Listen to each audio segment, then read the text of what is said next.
Hi, welcome everyone. My name is Jennifer Gunn. I'm the director of the Institute for Advanced Study, and I'm also a faculty member in the program in the history of science, technology, and medicine. IAS Thursdays brings together conversations, ideas, and viewpoints from a wide range of scholars into the heart of the university. It's designed for scholars from all walks of life. So I want to start today by acknowledging that wherever you are joining us from today, we're all located on the traditional, ancestral, and contemporary lands of Indigenous peoples. The University of Minnesota Twin Cities campus resides on Dakota land, ceded in the treaties of 1837 and 1851. And the Institute for Advanced Study wants to acknowledge that this place has a complex and layered history.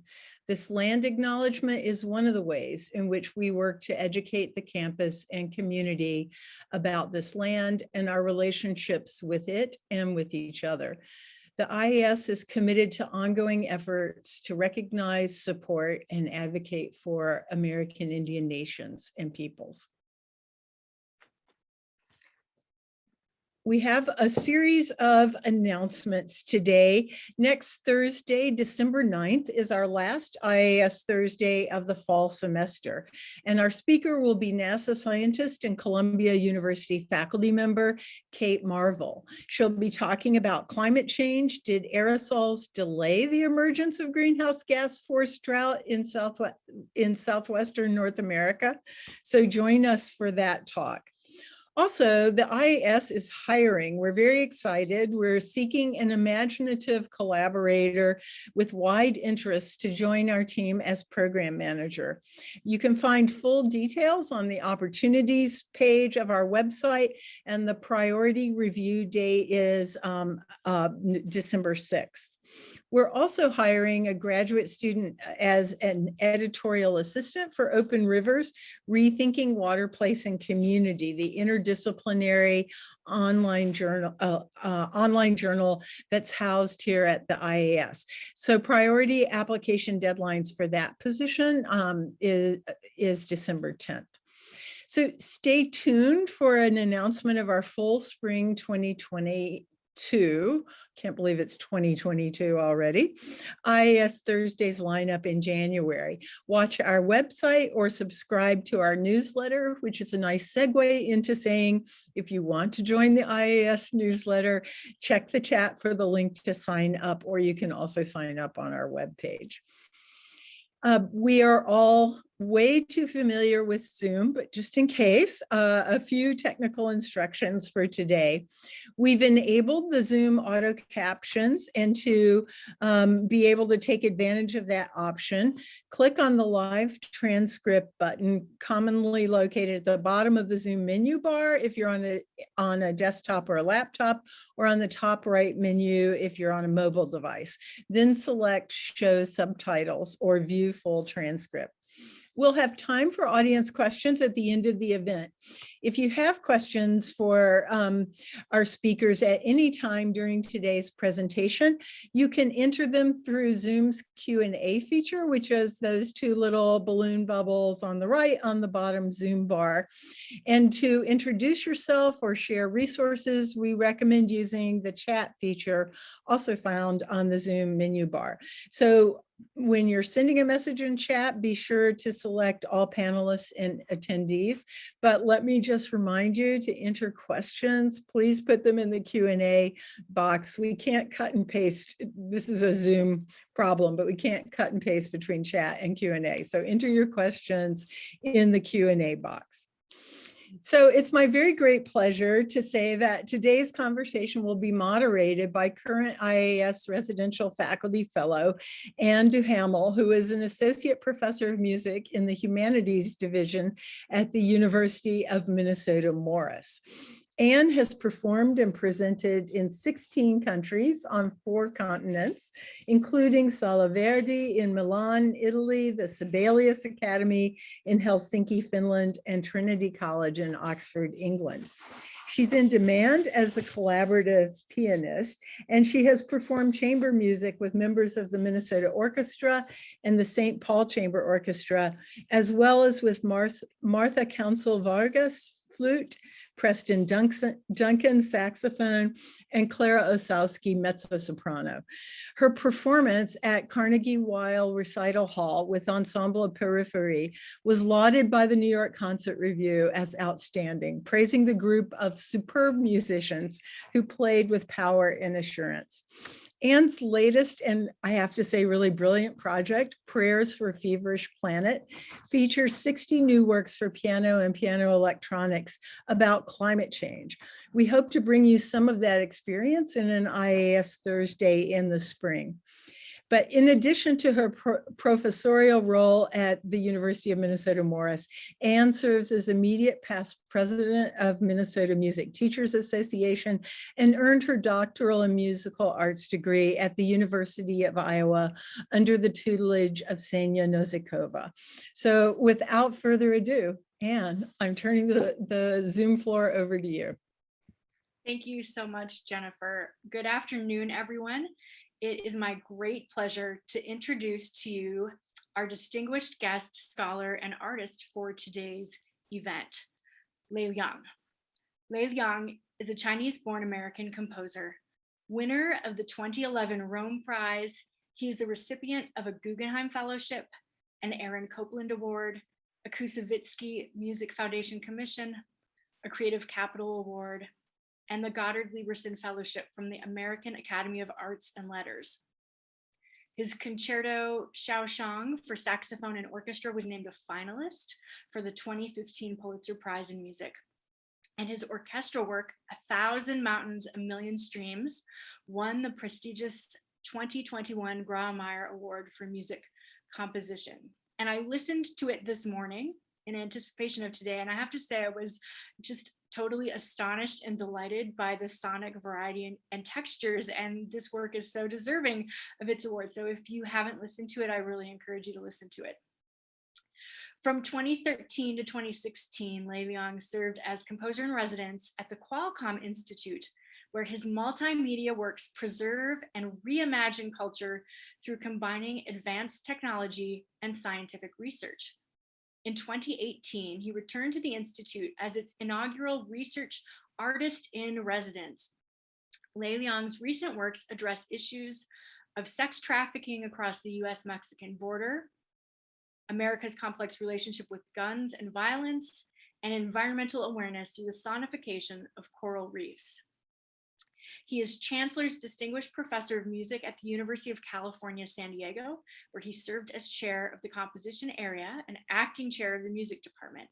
Beginning in 2018, Lei Liang serves as the artistic director of the Chu Wenchang Music Research Center in China, and now Art and Science in the Age of Convergence.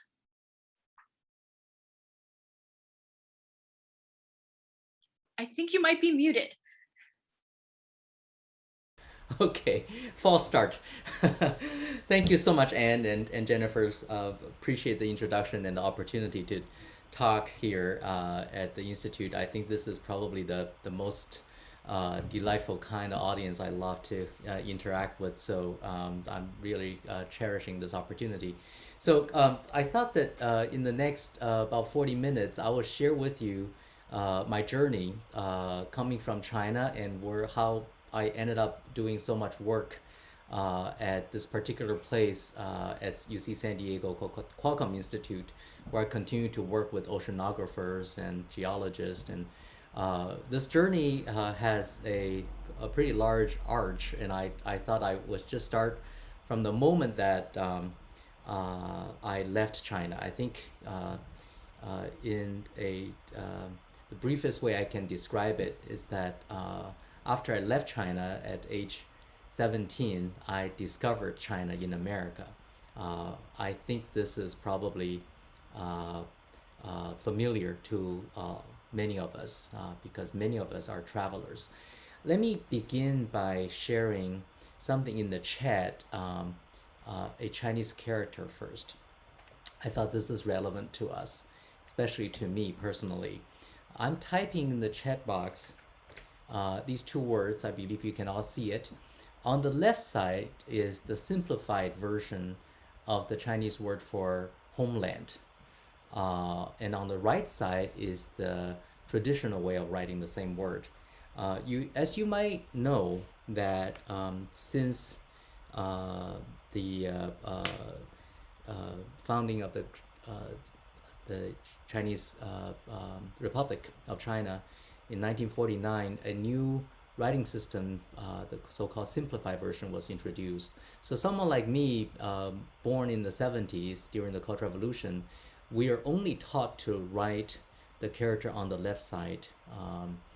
And what that means is also that we are cut off from our relationship with our own cultural heritage, because without knowing how to read the characters on the right side, you can imagine how much information we're missing when we open a book printed before the 1950s, or looking at a painting that has inscriptions written in the traditional Chinese form. Traditional Chinese is a beautiful language. I can share with you my story a little bit of how I come to fall in love with this, and how this eventually inspired me to work with a group of scientists. When I left China, I have grown up in Beijing in the aftermath of the Cultural Revolution. And I remember in China during that time, there was very little access to books. The libraries are almost non-functional, because I remember as a high school student, I would go to the library of the Central Conservatory of Music and wanted to find something. There are very few books to start with, and there's no open shelf library whatsoever. I had to fill out a little card and hand it over to someone who always had a grumpy look, and found it annoying that I need to get a book. And the most beautiful moment, I must say, when I left China and came to first in Austin, Texas. As a high school student, I went to the university library there, and there I encountered my first most inspiring moment was when I walked into the open shelf library at UT Austin. That was a day I realized knowledge is transparent, meaning that it's accessible. I could find in the East Asian art collection books printed in traditional Chinese on one side. Maybe some of these books are printed in Taiwan, where they still practice traditional Chinese writing. And then maybe on the other side is all books printed in simplified Chinese, printed in mainland China. And of course, there are books written in English. So it was at that moment I realized I have access to a transparent treasure house of knowledge, and this is where I should look for my home. That's why I wanted to share this character with you, Homeland. In fact, I realized then that all the things I was taught before about what China meant when I was growing up in China were simply constructs of a particular way of thinking, a particular way of narrating a people, a nation's story.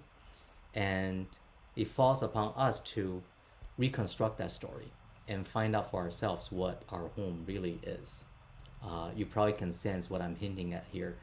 Let me just indulge a little bit this beautiful calligraphy that I find so inspiring. Let me share with you the word home written in traditional Chinese as it is excavated from a tomb in Changsha, China. This is from the Han Dynasty, the word homeland.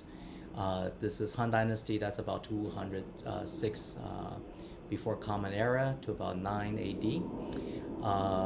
So this is as you know, Chinese characters, there are many different ways of constructing Chinese characters as pictograms or ideograms and phonosemantic compounds. This is, you can almost look at this character as a picture, as a drawing. And there's another character which is closely related to this character, which I would love to share with you. Now, this character is the word for sound in traditional Chinese. And you probably might recognize that this character has two parts, an upper part and a lower part. The upper part is the radical for home, the character I just shared with you moments ago. And the lower part is the radical for sound. And together, you can translate this compound as the sound of home. And this is the word for sound in Chinese. And I think this is something that has a lot of interesting meanings, just as any of these pictograms or ideograms and compounds that seem to invite free associations and finding deeper connections. The side of me kind of wanted to be sure you can follow what I'm saying. I'm typing again these two words. On the left side is the simplified version for the word sound, xiang, and the right side is the same word written in traditional Chinese. So I left China when I was 17, and it was in America that I discovered China. And how did I do that? As I mentioned, I started reading books that were not accessible to me, including books that were printed before the revolution. These are books that my grandparents were reading. And one of the things that really reconnected myself with my cultural background and cultural heritage is the traditional characters that I decided that I was going to learn by myself, because I was deprived of that education when I was in China. So I hand copied a lot of Chinese classics that included the sutras, Chinese classics, philosophical classics especially, and also books on paintings, treatises on paintings. And I realized then what I was trying to do is to break down a new wall, the Great Wall that was built in the last 200 years in China, a wall that separated ourselves from our own spiritual and cultural heritage. What I needed to do is to find the tools, including the access to traditional Chinese, to kind of poke a hole in that wall so that I could reach across that wall to find out what my grandparents are reading, what their heritage was, and eventually finding a home for myself, a cultural home and a spiritual home. And this word that I share with you is of particular importance because, in a way, sound, as defined by this beautiful ideogram, is the sound of home. And in a way that if I continue my journey in music as a composer, part of what I'm doing is to use sound to discover what my home is. And I think that has become kind of the definition of what I have been doing in the last more than 20 years. How did I start this journey? I have some very specific lineage with Chinese music that I rediscovered and strengthened over the last few years, maybe 2 decades. One of them is my connection with Mongolian music. I was very, very lucky to grow up in a household of musicologists, and the most important Mongolian musicologist from Inner Mongolia is a very close friend of our family. So I became his student when I was very little, and I learned these songs that he taught me. And through singing these songs, I reconnected with some very important spiritual aspect of this land that I came to fall in love with. And this music has become very, very important for me personally. And in a parallel way, I also started to look for home that were nourished by my interest in Chinese visual arts and calligraphy and poetry. And this is where I would turn to my research project at Qualcomm Institute. And this is maybe something that is not familiar with everyone. I teach at UC San Diego after I finished my PhD at Harvard, and you might also resonate with me that the happiest thing for people like us is to remain a student for the rest of our lives. And I was missing the time I was a student after I became a professor, because the great joy for someone like myself is the learning, not so much about the teaching. So when I was given the opportunity to become the composer in residence at Qualcomm Institute, which is a hub of telecommunication and information technology, I decided the best way for me to take advantage of this opportunity is to become a student and be truly in residence at this institute, where I could interact with engineers, cultural heritage engineers, data scientists, and many other disciplines, and get to learn what they study, what they do, and eventually bringing my own project to the team that I assembled and discover what this process can teach us about my home. So what I ended up doing is to bring the artists I've been in love with for many decades, Huang Binghong, who was one of the most important Chinese landscapists, and also a great scholar and theorist, as well as a calligrapher. Huang Binghong painted a set of paintings when he was 87, at a time when he was blind. And it was this particular set of paintings that has inspired me a great deal. And I just wanted to discover more about his paintings. And it's by working with this group of interdisciplinary specialists that we discover many new things. Yes, thank you, Anne, for typing his name.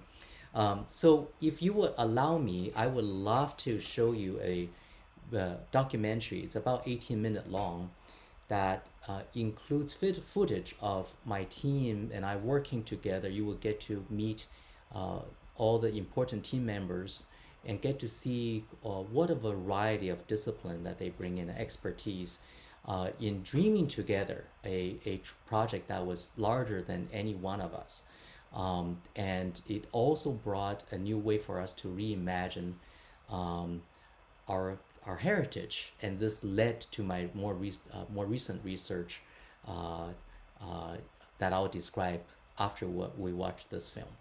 So allow me to share this video with you, and the first thing I'll do is to type in the chat the link that you can have to watch this film on your own. But at this moment, I will share the screen and play this film for you.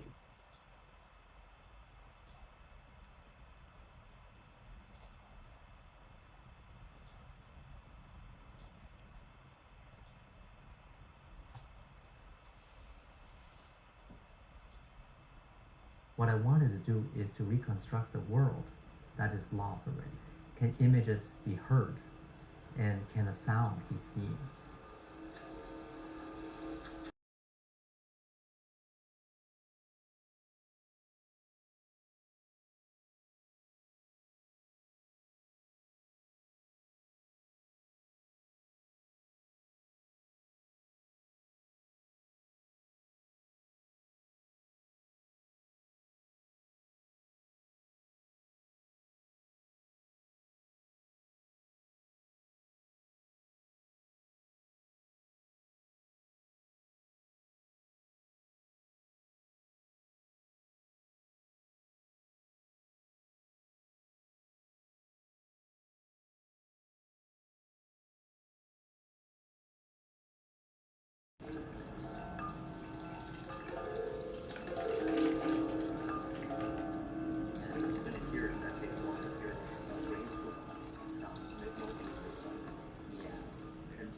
later on you're gonna hear your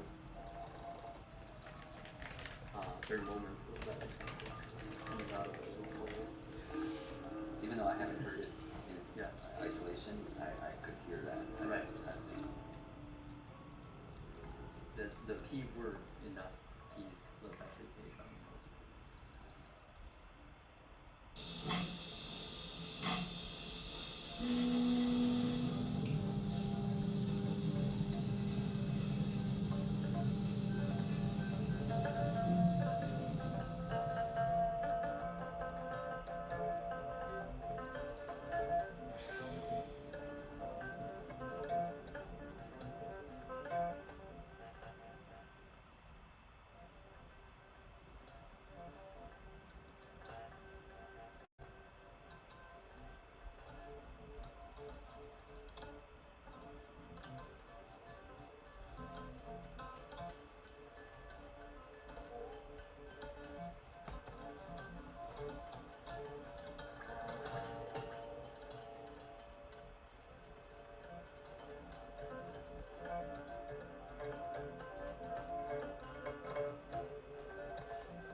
This is something I've been wanting to do since I was a college student.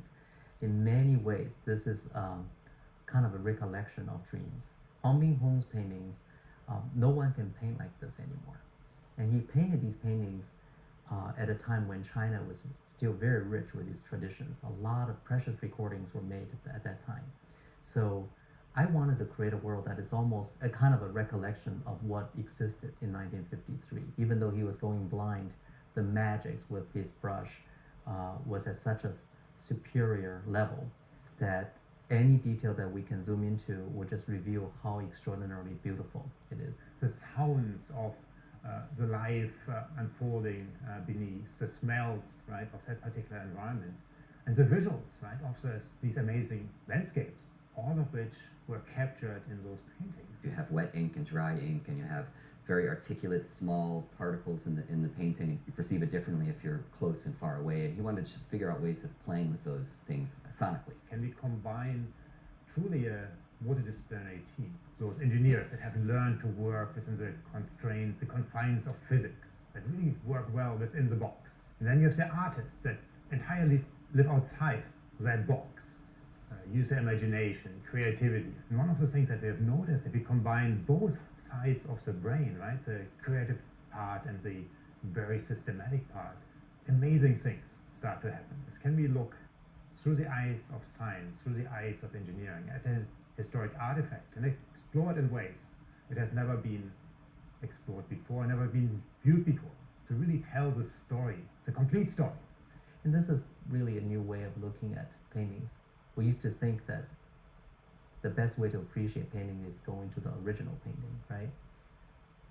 Through this process, we're seeing a new painting. We're traveling inside of the painting.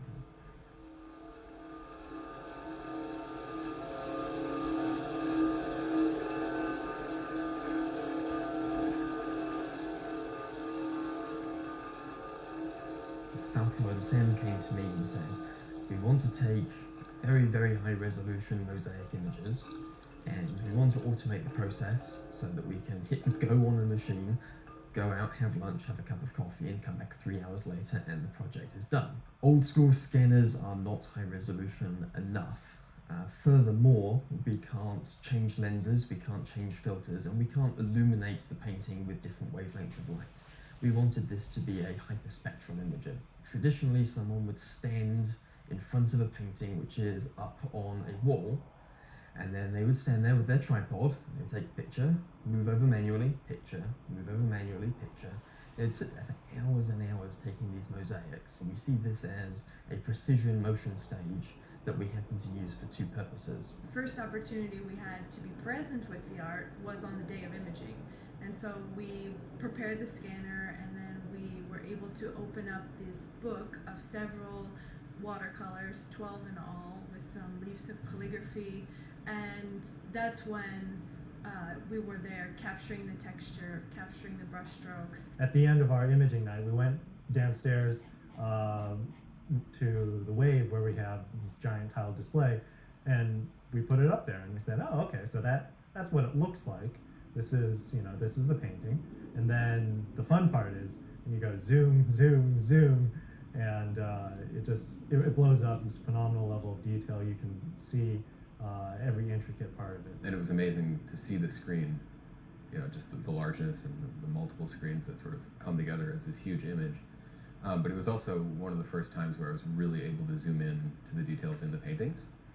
And so to me, that was probably what was most exciting about that, was to take something that's this big on a painting and blow it up to the size of a wall and really get into those details. Seeing it made it just real. We now have a palette, an environment that we can work with and create a sound world that exists inside it and alongside it. And until we had that up on the wall, it was all in our minds. You just let the water to be part of the play. This is just gorgeous. But this is gorgeous only because we can see it this big. So I love how this creates a shape in counterpoint to this angle, and it kind of echoes the other side where all the inks, like the water is accumulating. So this is swift, and it's done just by force of nature, and that has more and more layers. So this detail is really gorgeous. There's something about this area that is so magical for me. What is simplicity and what is complexity?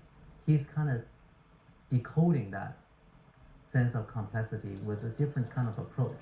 He understands how simple something that seems complex can actually be.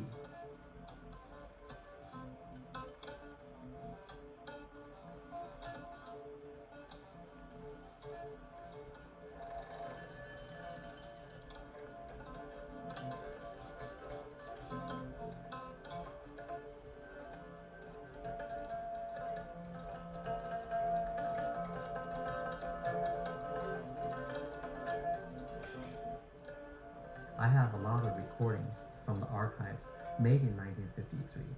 What I wanted to do is to reconstruct a world that is lost already. We had to find a way to choreograph the movement through these paintings on this large display wall with the presentation of the multi-channel composition. The sound team had created this software where he could trace the calligraphy, and that for me was really the tying point between the art and the sound. One approach that appears in the piece is taking a bunch of different sonic particles, kind of like a single, a single gesture on a painting, placing it in sound around your head, and then amplifying it and multiplying it into thousands of particles and clouds of sound that move around your head.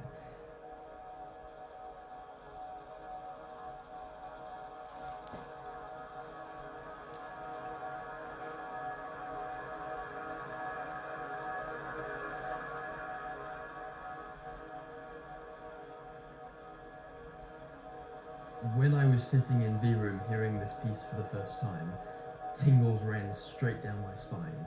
You can feel the music moving around you, and it immerses you in actually hearing the birds flying around you and hearing the environment moving. It's a very alive piece, and it really has to be enjoyed in that sort of virtual environment, not listening on a stereo and a CD. Until then, combined with synchronized audio, was an unprecedented event in that particular space. So it was really a kind of never been done before system. So there's sort of this back and forth of what do we need to build, what do we already have that we can use, and it sort of feeds back in terms of what do we have to actually still do. It's like you're filling out, designing and then solving puzzles, essentially, of your own construction, building your interfaces, figuring out how all the parts fit together. This group, we have material scientists, computer scientists, structural engineers, mechanical engineers, and now musicians, all working together to make something which is far more compelling. Peter Otto has a term he calls artful engineering, and I think it's the best way to describe what we do. Our context was more hard science and more how to make it useful, but for me, my passion is really, I like usefulness, but I want it to be an experience. Engineers are really at the heart of pushing our species forward as far as making life easier. But we don't want to just make life easier, we want to make life better.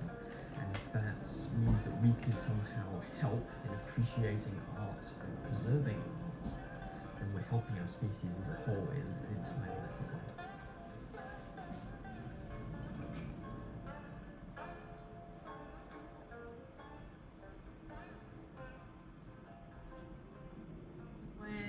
Looked at a lot of the XRF spectra and I saw barium, and barium isn't really a watercolor component, and so it kind of intrigued a sort of mystery, like why was Huang Binhong using barium? How did the barium get on the art? Where is it spatially distributed? So that was like a new question that this work opened up, and perhaps it's showing something that we didn't know about Huang Binhong's process. And so now we're trying to get more information, consulting art historians and also old records back in China. So and it's still we're going to follow this barium trail, and that's really exciting. So I guess that was the highlight for me. That's crazy.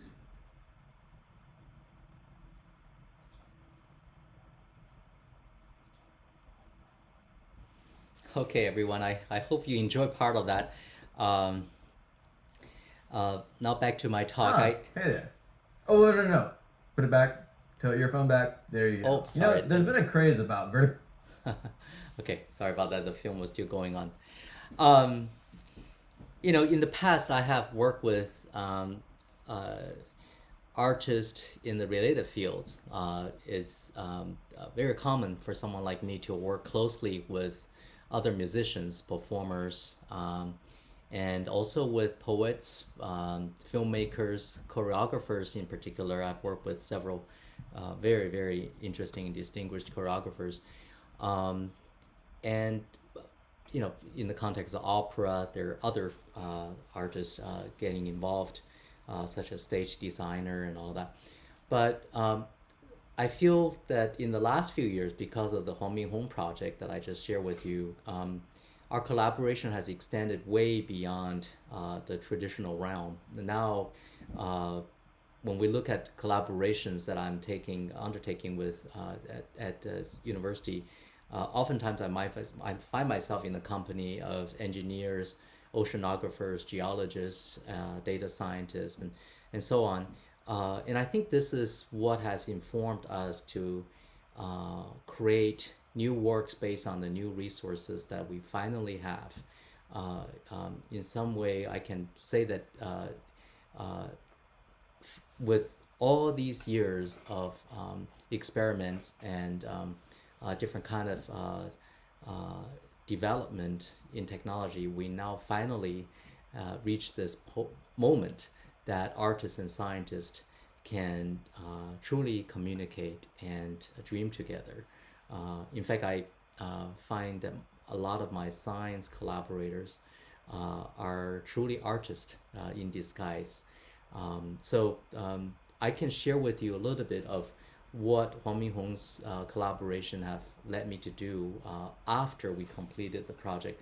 First, allow me to share with you a link to an article about the Huang Minghong project that was featured in the New York Times after I received the Grawemeyer Award.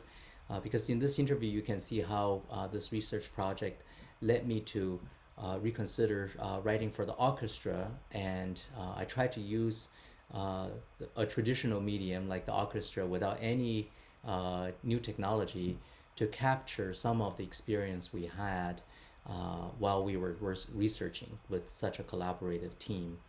And once I finished that project, I moved on with our similar kind of group of collaborators onto different fields, especially oceanography. The first project that we did was something we called Hearing Seascapes, which I will share with you here in the link again, a documentary for my students who were in the seminar working with different disciplines on coral reefs. One of those things that we did is how to sonify coral reefs so that music can be used as a way to curate a journey within a immersive environment.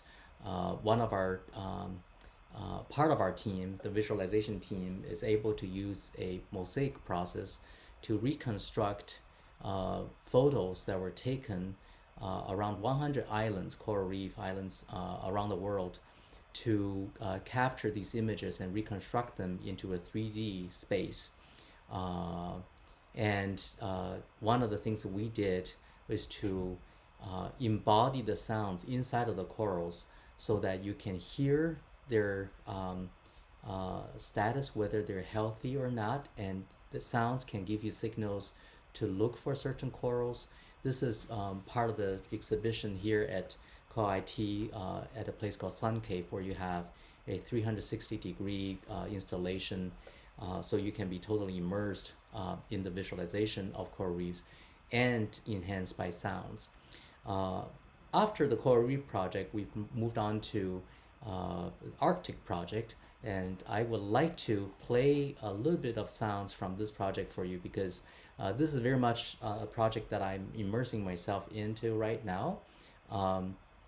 I would just share with you first let me open up an image.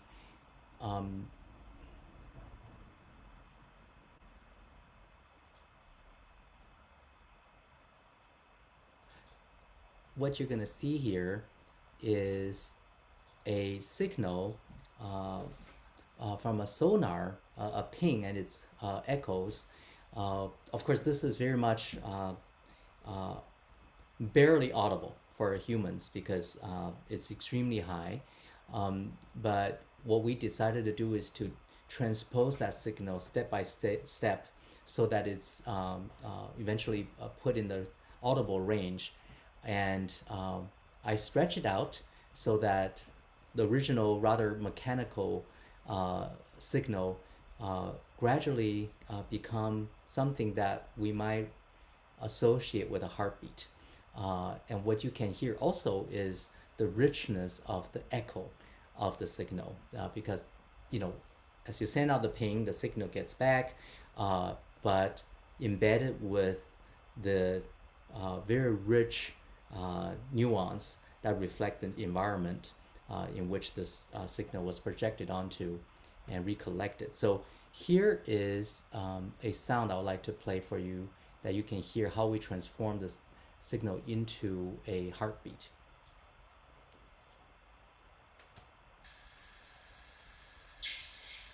Oops, let me share this.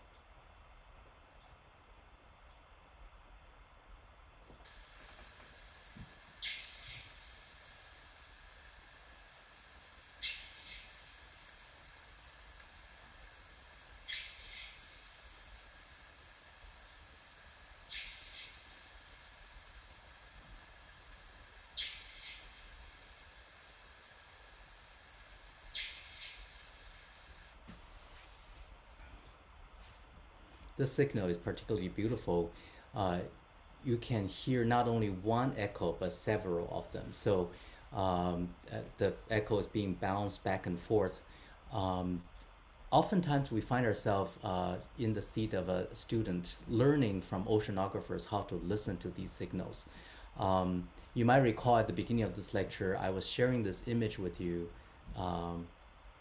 that I found particularly beautiful in Chinese calligraphy.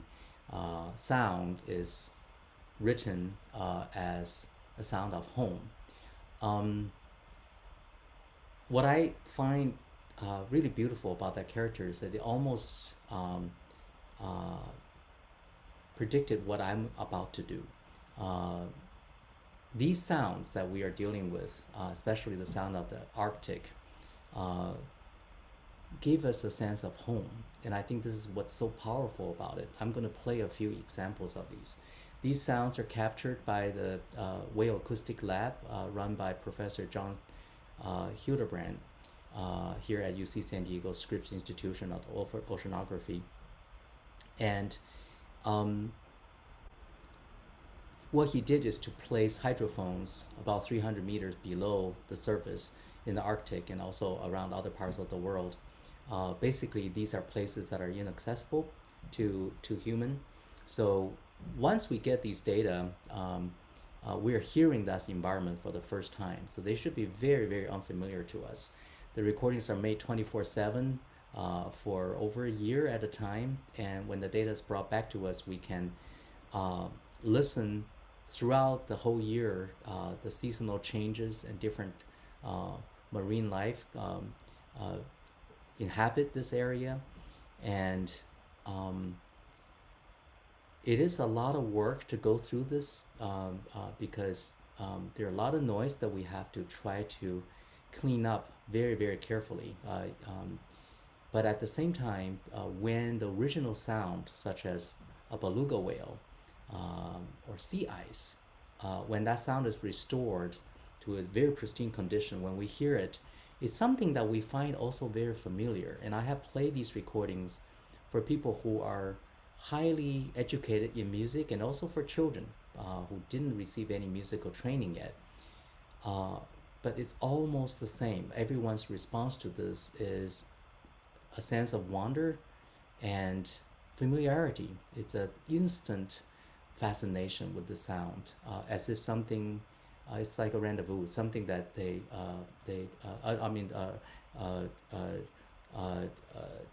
kind of something that they have encountered before. So what I'm going to play for you is the sound of beluga. I'll let you hear what we have cleaned up from a season when beluga were very, very social. This is the pot belugas, maybe numbered in the hundreds.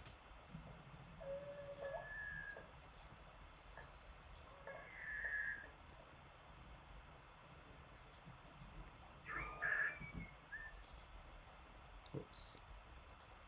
Sorry, I have interrupted myself. Let me try again.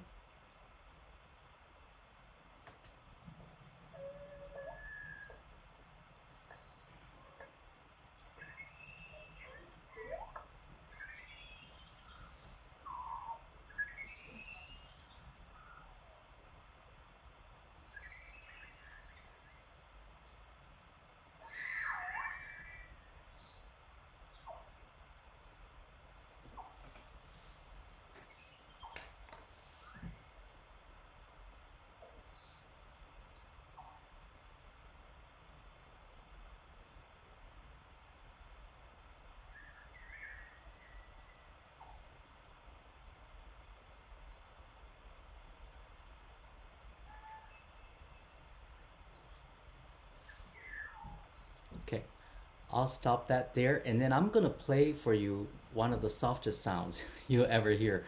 This is the birth of ice, captured around October when the sea start to freeze.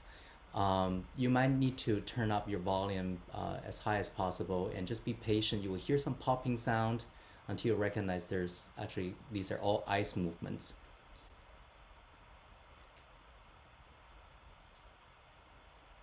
Here it is.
Okay, I think I'll stop here. I get carried away by this when I'm listening to it, but I know not everyone is sitting in a situation with nice speakers. So some of this information might be a little hard for you to experience, but I hope very much if there's any chance that I can share with you these sounds at a in a studio or something, that you can hear these sounds. Is some of the most beautiful sound I've ever heard, even as a rather experienced composer. So we used to say that there are three big B's in music: Beethoven, Brahms, Bach. But now, because of these projects with oceanographers, I have three new B's in my mind. That's bowhead whales, beluga whales, and also bearded seals. So I'm learning music as if I'm just starting to begin to understand sounds again, and I'm learning from the environment, learning from these mammals, and it reveals to me endless new resource for imagination and also understanding. And I want to just wrap up by saying that what's so powerful about this is that all of these research with scientists together help me to understand where my home is. In fact, it helped me to transcend an older way of thinking about home. When I was a student from China, looking for China in America, I was trying to reconnect with my home that was a physical home in Beijing, and the language and the music I grew up with that gave me that link of identity.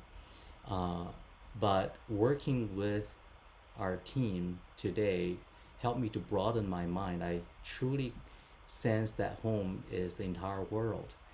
Listening to these sounds is not about a sound from a city where I grew up with or something. All of these sounds, the sounds of stones, the sound of ice, the sound of these mammals, give me a deeper sense of what home means to us, and also a sense of responsibility, where we came from, and how can we do everything we can so that this home is preserved for ourselves and also for our future, our children who will inhabit this world. Okay, let me wrap up right here and look forward to some exchanges with the audience. Thank you so much for a really beautiful session. The multidisciplinary, the multi-layers of art, the calligraphy and painting and music and robotics and the sounds of the natural world. It's really, really incredible. Yes, as somebody in the chat says, clapping. I don't see any emojis, but we're all clapping. So thank you so much. First, I just wanted to draw everyone's attention to a documentary that was mentioned in the Q&A. If you didn't see it, there's a documentary that's been referenced called Angels Azul. I didn't know about it, but it looks like it's something that you can find online. So one question that came up in the chat, I think this came up around the time when you were discussing the restored pristine sounds, and how children responded, and how very educated people responded in a very sort of primal way to these sounds. But the question is, when we hear an unfamiliar sound, is the fact that we find it familiar an effect of the ways that our brains and minds work? When we think inductively, do we always start with this is like that before we start to discriminate difference? Do you have any thoughts about that? Yeah, this clearly is a question that has many different aspects, and I think cognition is something that has been a very important aspect of our new discovery about how we perceive sound. We're learning a lot about how we listen, and its affects the way that we analyze our music. I'm not sure this is always the case. This is something that I need to do a little bit more homework before I can give a full answer. But one thing I know for sure is some of the things that are the hardest for people like us to answer in music analysis are in fact some of the most effective, most immediate and intuitive way for us to hear. Things that are the hardest for us to describe might be something that we really rely on when we listen. For example, color. I know that when you hear a sound, the first thing that we respond to, in fact, is usually the color of the sound. You know, is this a voice of the mother or a voice of the father, or is this a sound that is played on the clarinet, or is it the sound played on the Japanese koto?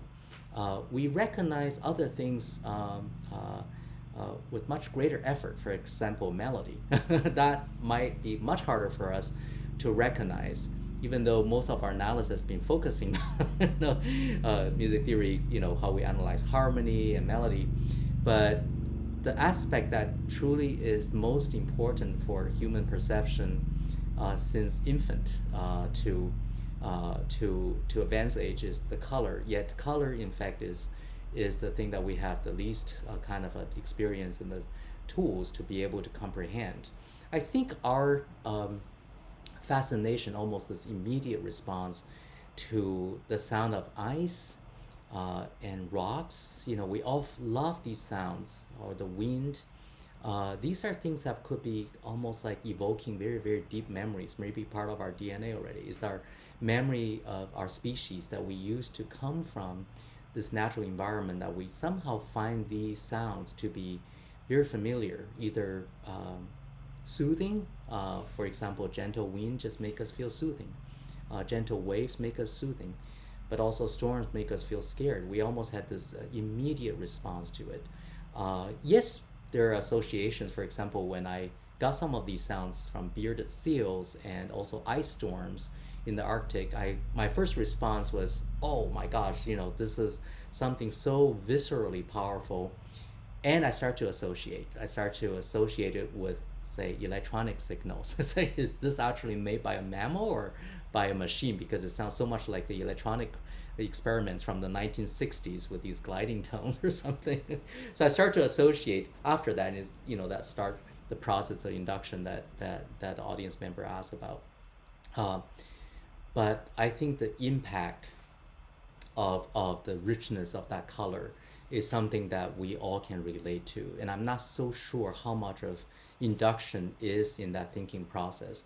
That's something I need to think a lot more, because in fact affect the way I need to think about how I respond to these sounds as an artist, when I need to take these sounds, transform these sounds into an oral and perhaps musical experience, like what I was doing with the sonar signal, right? You saw that I was trying to move that experience from a mechanical signal to a heartbeat.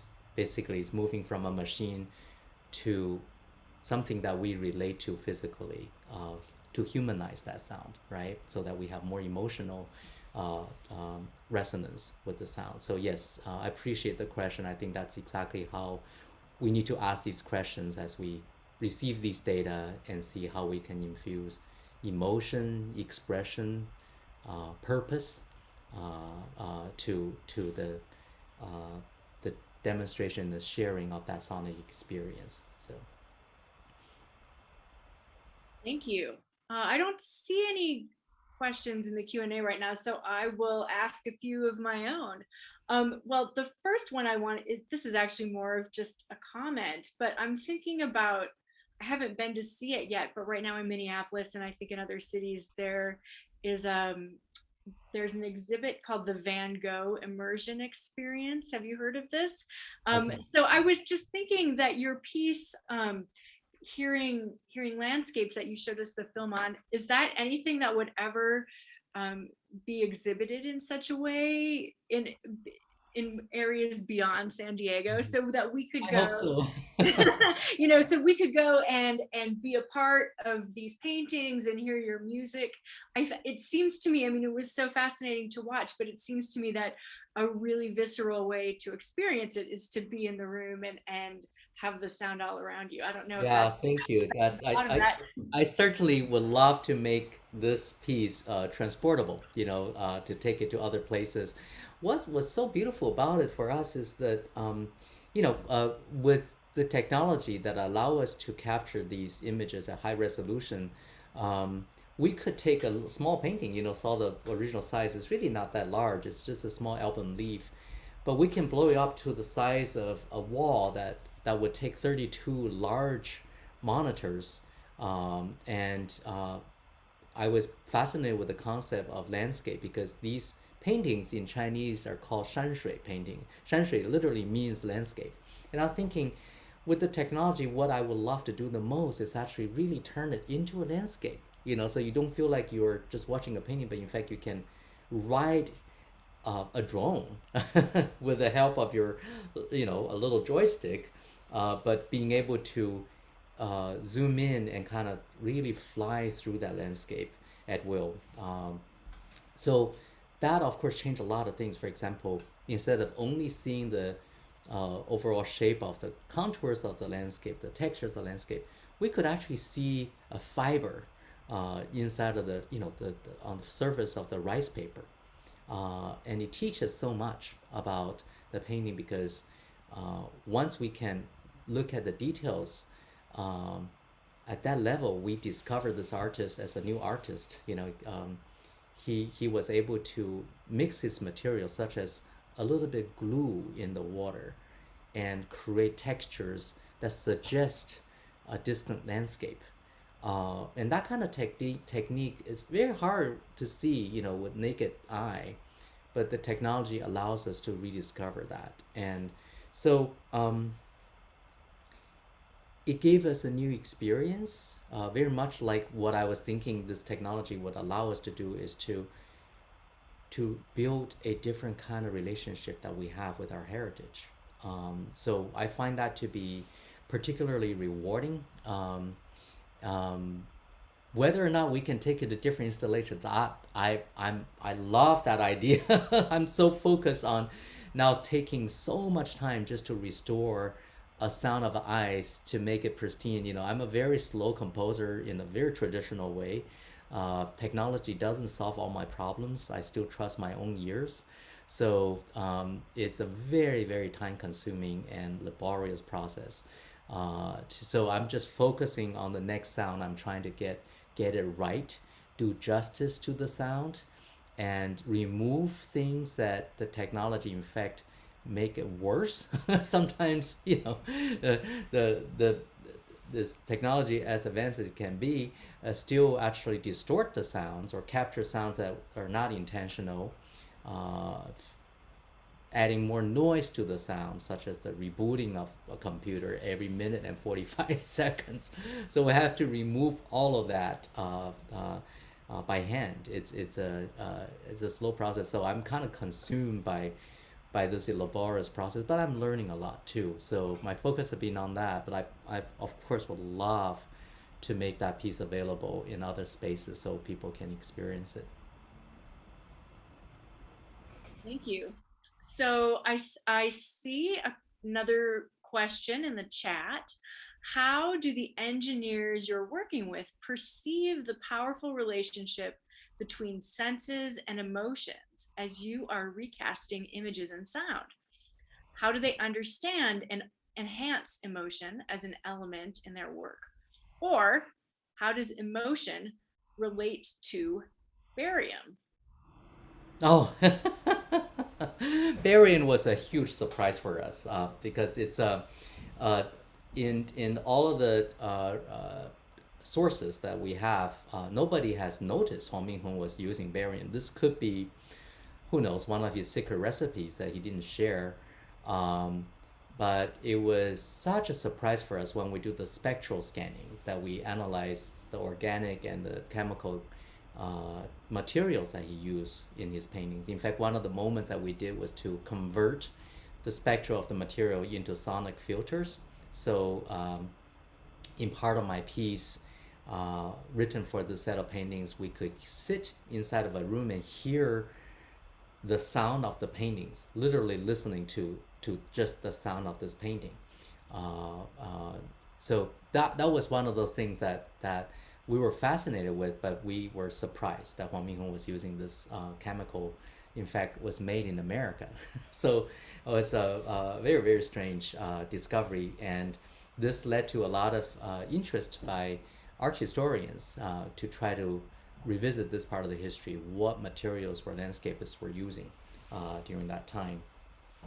I want to share with you those moments, to respond to Jennifer's wonderful question.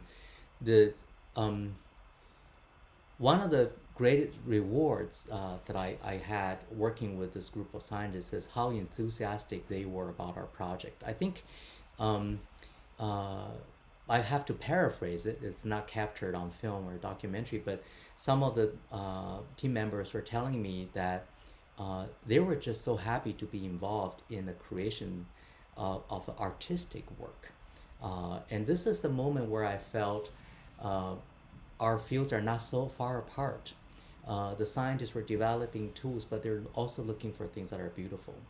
In fact, they don't talk about it that much, but they're driven by it. And certainly they recognize it when something is truly imaginative and beautiful and appealing to our senses. And I think that gave us a very different kind of energy. It's almost like a beautiful synergy that we developed, is that our team that include artists and scientists together had this kind of a magical chemistry. Every time we get together, I notice that everyone's eyes just brighten up, because it's something that is unusual for all of us, to be able to ask questions and build new tools that will allow us to do something that we know in the end matters about our heritage, but also at the same time is beautiful to our senses. So that's kind of particularly rewarding for our team, and I think this is one of those reasons that I have been I continue to get these requests from my friends who are scientists. They will bring in their set of data. They wanted us to do something with them, and I think it's because they all recognize how productive a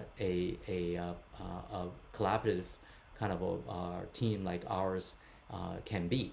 So right now we have almost too many things that we want to pay attention to, including studies of the deep earth and also the fire in California. There are a lot of interesting data sites, and also how insects can destroy forests, and there are a lot of data sets about that. And so, and each one is so inviting and interesting for us, and also making art relevant in a way that can be helpful. For example, in filtering information about fires and the urgency of fire and the direction or location, status and all that, and also the status of forests. So I feel like we can be involved in many different projects that can be helpful for a lot of people, and certainly our scientists friends are excited about that. Thank you. So that we have about 10 minutes remaining of our session, and I just want to encourage any participants who might have a question. If you've been shy, please feel free to type your question in the Q&A. Give people a moment. Certainly, I can just say, I remember I've been collecting sounds, like rocks. I've been loving the sound of rocks when I was a little kid in Beijing. There's this particular agate from Nanjing that produce beautiful, beautiful sound, and later on I realized from geologists that this particular agate has more content of water in them, and so they're almost hollow inside. And so this entire process has it's almost like, as I earlier tried to kind of point out, I misspoke. It's the sense of deja vu. Like you feel like, oh, somehow this is familiar. Yeah, I've been in love with these rocks for a very, very long time, but now we finally have the knowledge and the tools to truly understand why they're beautiful, and what we can do, and the orchestra piece that you graciously mentioned, you can hear if you go to the New York Times link, they posted the entire piece of the sound files you can listen to, but there are entire sections of that music that was written based on analysis of harmonies contained in rocks. We part of our program design is to make a software that will allow me to analyze the sounds of any rocks that the harmonies that are contained in them. And so there is a reason why rocks are soothing when we hear them, because they're beautiful harmonies inside. It's just we didn't have the tools to decode them before. So these are all different aspects of things that I think art and science are coming together in a great convergence that we understand ourselves and understand our home better. We're getting lots of really interesting comments and questions now. Somebody says that rocks are grandmother and grandfather in Ojibwe, so that's really fascinating. Oh my goodness, we have lots of lots of questions. Okay, so I'll stick with rocks first. The first one is, can you tell us about some of the most surprising or perhaps unusual sounds you've collected, and what do they sound like? For example, what do rocks sound like, and what do different rocks sound like? Yeah, such an interesting question, right? So now we can actually go deeper. Again, with my collaborator at Scripps Institution of Oceanography, they have a collection of rocks in their rock library, and these are meticulously cataloged rocks, from where, which mountain, at what altitude, and all that. Not only rocks, but also fossils. And working with these geologists, we can, in fact, sample these different kind of rocks. Not only sound, but also texture. You can imagine rocks at different surfaces, and finding the right instrument to kind of initiate the sounds of these rocks. That takes a lot of work. I mean, you might imagine, okay, maybe I can just bring a mallet I use on the marimba to play on the rocks. That could work, but only on some rocks. There are also rocks that have beautiful textures along with beautiful sound and harmonies. Sometimes the best way is to use another piece of rock, such as phonolite, to activate the rock. Then you can hear a combination of these sounds.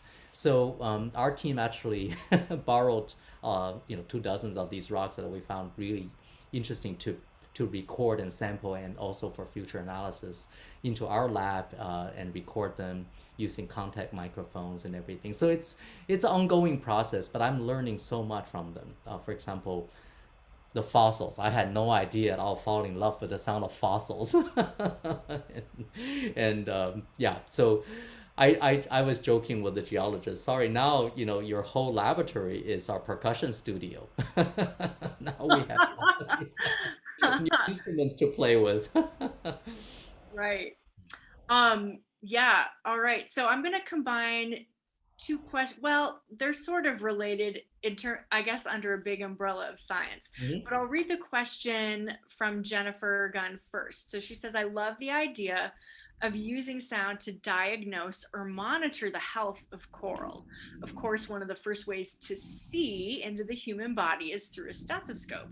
How are you thinking about the harmonies, the orchestral score, so to speak, of the mix of ocean life and water sounds? And then I'm just going to say the other question that's related, although it's not ocean, it's kind of more out there, but the question is, have you ever collaborated with particle physicists or cosmologists?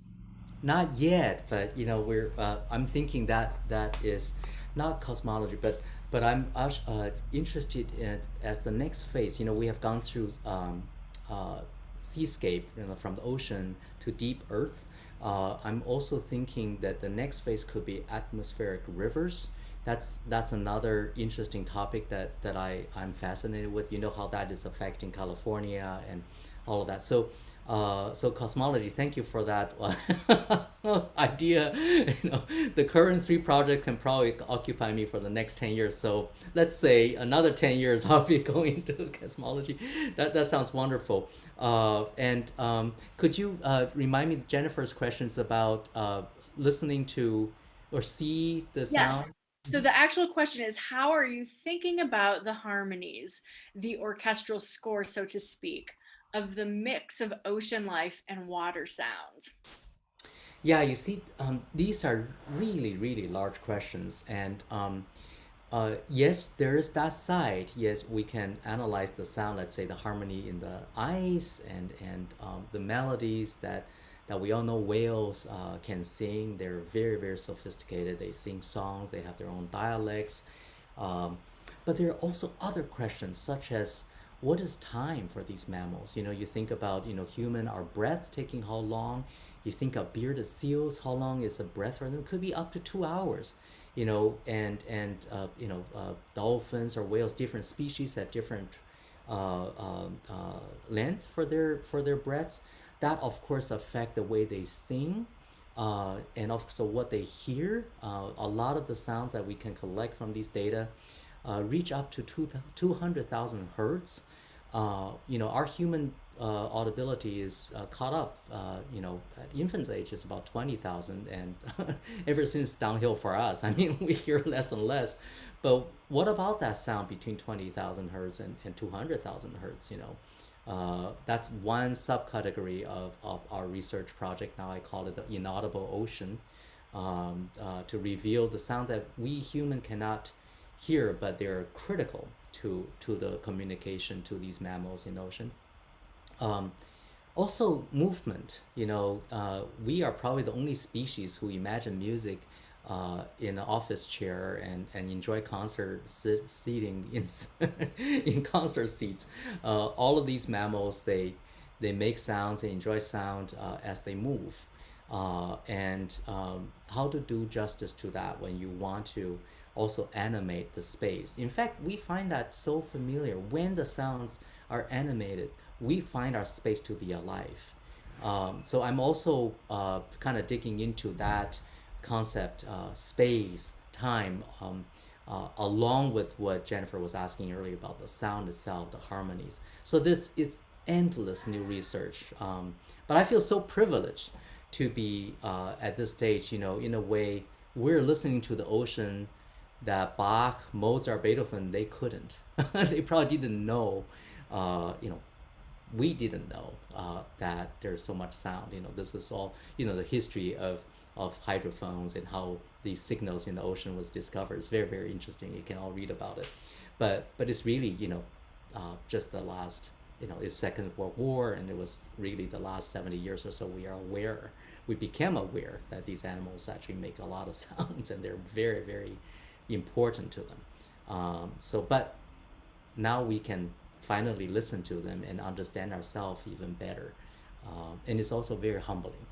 As I said, so much of that sound we can't hear, even though we think we're making symphonies and great music, but we can't even hear the sound that they're making. We can't understand it because it goes by so quickly, so fast, at a range that is beyond our audibility. And we still have a lot to, a lot of room to evolve, to learn music.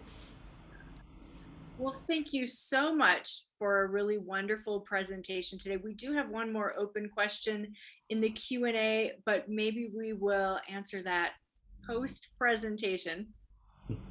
Okay. We'll answer that post-presentation.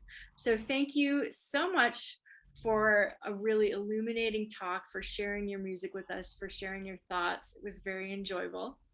And over to you, Jennifer.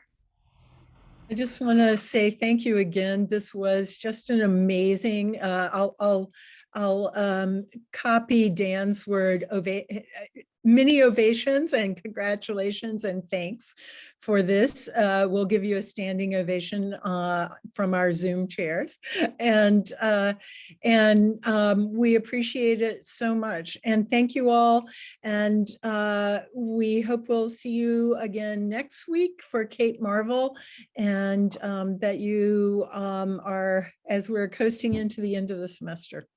Thank you so much, Professor Liang.